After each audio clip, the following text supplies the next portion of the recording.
E a paz do Senhor Jesus. Veremos hoje o capítulo de número 14 do livro de Ezequiel, as consequências da idolatria. Abra aí a sua Bíblia no capítulo de número 14 do livro de Ezequiel, para você fazer uma leitura prévia antes de nos ouvir. Também você pode entrar em nosso blog site jamaisdesista.com.br, onde você vai encontrar a parte escrita dessa narrativa com ilustrações, gráficos e tabela que serão de grande valia nesse momento. Então abra aí a sua Bíblia. Nós estamos vendo o julgamento sobre Judá e Jerusalém, que começou no capítulo 1 e vai até o capítulo 24, bem extensa essa parte.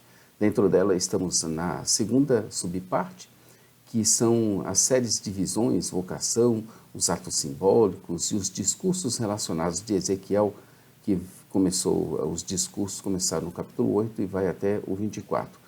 Nós estamos no capítulo de número 14, as consequências da idolatria, na subseção C. Neste capítulo, então, estaremos vendo essas consequências da idolatria. Ezequiel confrontou a idolatria entre os exilados. Alguns dos anciãos vieram até Ezequiel e se assentaram diante dele. E neste momento é que lhe veio a costumeira palavra do Senhor, que dizia que aqueles homens sentados deram lugar em seus corações aos ídolos e puseram o tropeço da sua maldade diante da sua própria face. Pode referir-se a uma idolatria secreta. Esses ídolos haviam dominado o coração do povo de Deus. Essa idolatria era um tropeço para a iniquidade, uma frase comum em Ezequiel. Deus pergunta retoricamente a Ezequiel se ele, o Senhor, deveria ser interrogado por esses homens, assentados diante dele. Então Deus lhe orienta por sua palavra a dizer-lhes, e passa agora a virar regra geral para casos semelhantes. Qualquer um da casa de Israel que for consultá-lo conforme os seus ídolos e as suas maldades, o Senhor lhe responderá conforme a multidão dos seus ídolos. Isso é gravíssimo, de forma que possa apanhá-los desse jeito, uma vez que se encontrem totalmente alienados de Deus, das suas leis e dos seus caminhos.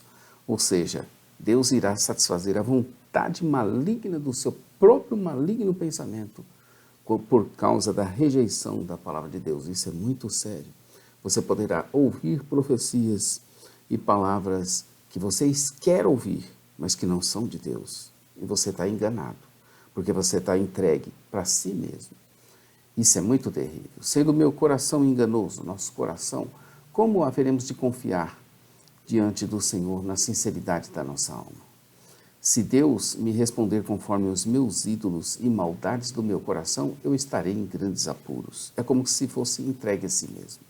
Por isso que há muitos falsos profetas que profetizam mentiras e enganos, uma vez que quem se aproxima de Deus nada quer dele.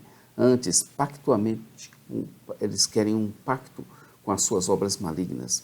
Eles também são enganados pelos próprios corações enganosos. Tem muita gente sendo enganada por causa da sua própria cobiça, que o derrota, que o vence e que o sucumbe. Aqui vale a grande lição do nosso próprio Senhor, quando ele orava no Getsemane. Orava ao Pai pedindo que, se fosse possível, fosse afastado aquele cálice dele, mas que, contudo, não fosse feita a sua vontade, mas a vontade do Pai. Isso é muito importante. Também nós, ao nos aproximarmos de Deus, não invoquemos na nossa sinceridade, nossos planos, nossos sonhos, nossas vontades, nossos desejos, mas claramente com a mente disposta a sair dali cumprindo a vontade de Deus, ainda que contrária à nossa vontade, nosso desejo e nossas orações. A palavra do Senhor para eles, e isso dá uma excelente pregação: convertam-se, deixem os seus ídolos, desviai os vossos rostos das vossas abominações. Esses ídolos também podem ser os ídolos do coração, não necessariamente a figura de deuses em argila ou em qualquer gesso ou qualquer outra coisa.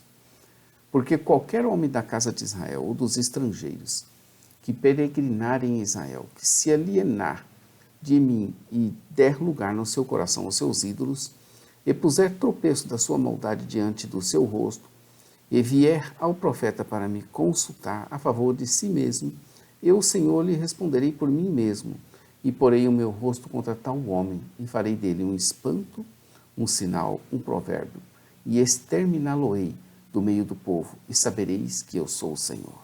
Verso 7 e verso 8. Essa palavra é duríssima. Simplesmente devemos tomar muito cuidado estando na presença do Senhor.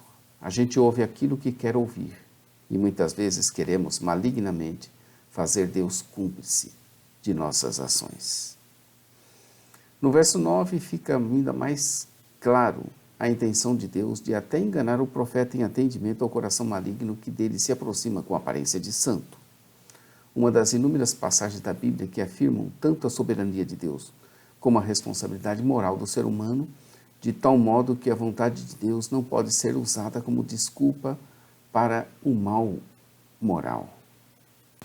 Um falso profeta, embora instigado por Deus, assumiria responsabilidade por seu erro. Aqui o profeta é enganado, o que consulta é enganado, mas sobre ambos recai a culpa do erro e do engano. Ele é enganado e também o consultado é enganado. O castigo do profeta seria igual ao do que o consultar. Se Deus quer, o que Deus quer é que cada um seja povo dele e que no meio dele se levantem profetas de Deus, falando e instruindo eles na palavra de Deus e não na mentira, na vaidade e no engano dos seus corações malignos. Os que se aproximam dele traiçoeiramente receberão conforme as suas próprias traições, e o Senhor estenderá suas mãos contra eles e enviará contra eles a fome e o extermínio de homens e de animais. O Senhor trata da nação esposada por alguns, segundo a qual a presença de certo número de pessoas justas em Jerusalém protegeria a cidade da ira de Deus. Noé, Daniel e Jó são citados como exemplos de homens justos e de oração.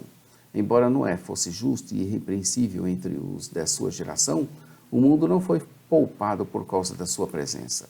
Jó também era irrepreensível e íntegro, mas isso não poupou a sua família. A identidade de Ezequiel aqui mencionada é muito debatida. Alguns intérpretes sugerem ser o conhecido Daniel bíblico, um dos contemporâneos de Ezequiel no exílio, como também penso que é mesmo dele que a Bíblia está falando nesse momento. No entanto, conforme nos ensina a Bíblia de Estudo de Genebra, a qual recomendamos você adquiri-la, em oposição a esse ponto de vista está a diferente grafia do nome em hebraico. A referência pode ser a uma figura heróica num texto ugarítico antigo, um rei chamado Daniel, identificado como um governador justo, preocupado com a situação das viúvas e dos órfãos. Então essas três pessoas teriam em comum o fato de serem não israelitas conhecidas desde os tempos antigos pela integridade pessoal. Mesmo as orações dessas pessoas não poderiam fazer com que a ira de Deus fosse desviada. A responsabilidade, meus amigos, é pessoal.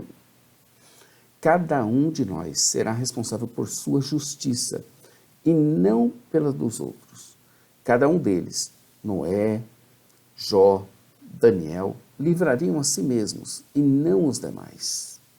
Nem mesmo seus próprios filhos ou esposas seriam poupados. Se nem os homens são poupados, quanto mais o templo, quanto mais o rito, quanto mais a figura, quanto mais a igreja, o lugar. Se não há justiça, se não há juízo, se não há retidão e observação das leis de Deus, nada feito, não adianta, essas coisas não vão te proteger, não serão amuletos que irão te livrar do mal. Começa assim o capítulo 14. Então vieram a mim alguns homens dos anciãos de Israel e se assentaram diante de mim. E o verso de número 23 diz: E sereis consolados, quando virdes o seu caminho e os seus feitos. E sabereis que não fiz sem razão tudo quanto nela tenho feito, diz o Senhor. Deus promete enviar os seus 4 juízos violentos contra os povos rebeldes que não se arrependerem. A espada, a fome, as bestas feras e a peste. Isso tudo para eliminar homens e animais da face da terra que insistem em esquecer de Deus e praticar a injustiça e a vaidade. Quanto aos sobreviventes, eles seriam testemunhas e veriam e seriam consolados e entenderiam que tudo foi feito com propósitos, nada por acaso ou por puro capricho. que são os versos 22 e o 23. Terminamos o capítulo de número 14. Amanhã veremos a parábola da videira no capítulo 15. Não perca. Inscreva-se em nosso canal. Conheça nosso blog site jamaisdesista.com.br. Conheça nossa loja virtual ossemeadores.com.br.